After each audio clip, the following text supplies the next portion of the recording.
तो नमस्ते आप सभी को, मेरा नाम है आदित्य। स्वागत है आप सभी का इस चैनल की एक और नई वीडियो में। आज की वीडियो भी मौर्यन डायनेस्टी सीरीज़ का पार्ट है। आज की वीडियो है चंद्रगुप्त मौर्य पार्ट 2। पार्ट 1 में हमने चंद्रगुप्त मौर्य के बारे में बात करी थी। पार्ट 2 में हम उनके एडमिनिस्ट्रेशन के बारे में बात करेंगे। अगर आपने पार्ट 1 नहीं देखा है तो उसे जाके देख सकते हैं पहले, उसका लिंक डिस्क्रिप्शन में है। आज हम जानेंगे कि चंद्रगुप्त मौर्य के समय में उनका शासन या प्रशासन कैसा था। तो बिना किसी और देरी के वीडियो को स्टार्ट करते हैं।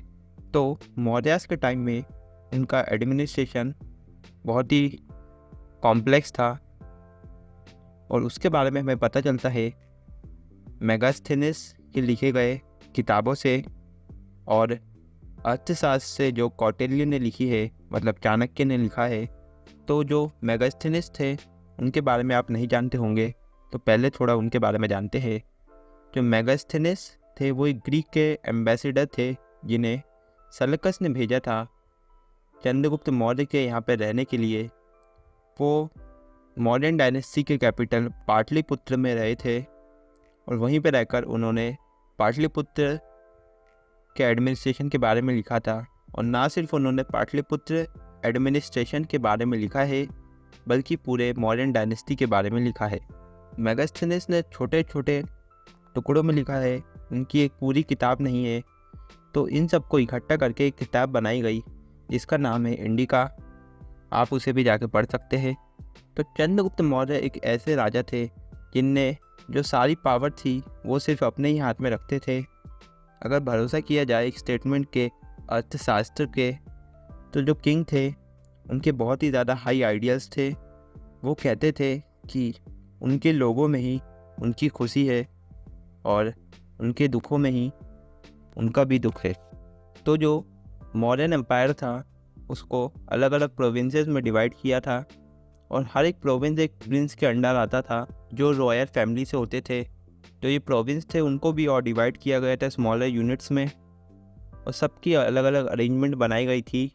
अर्बन मतलब शहरी, रूरल एडमिनिस्ट्रेशन भी अलग थी, मतलब गांव की एडमिनिस्ट्रेशन भी अलग थी। खुदाई से ये पता चलता है तो जो मौर्यन टाइम्स थे उस समय कई सारे शहर बन चुके थे। पाटलिपुत्र, कौशाम्बी, उज्जैन और टैक्सिला उनमें से कुछ बहुत ही ज़्यादा इम्पोर्टेंट सिटीज़ है। मेगास्थेनिस कहते हैं कि मौर्यन डायनेस्टी में बहुत सारी सिटीज़ थी लेकिन उनके हिसाब से जो पाटलिपुत्र था वो सबसे ज़्यादा इम्पोर्टेंट था।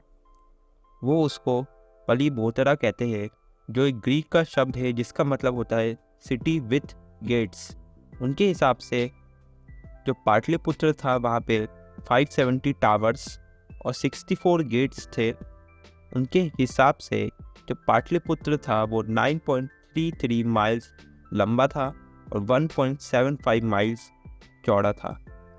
और जो ये साइज़ है वो आज के पटना में भी है। आज का पटना भी सिर्फ लंबाई में ज़्यादा है और बहुत ही कम उसकी चौड़ाई है।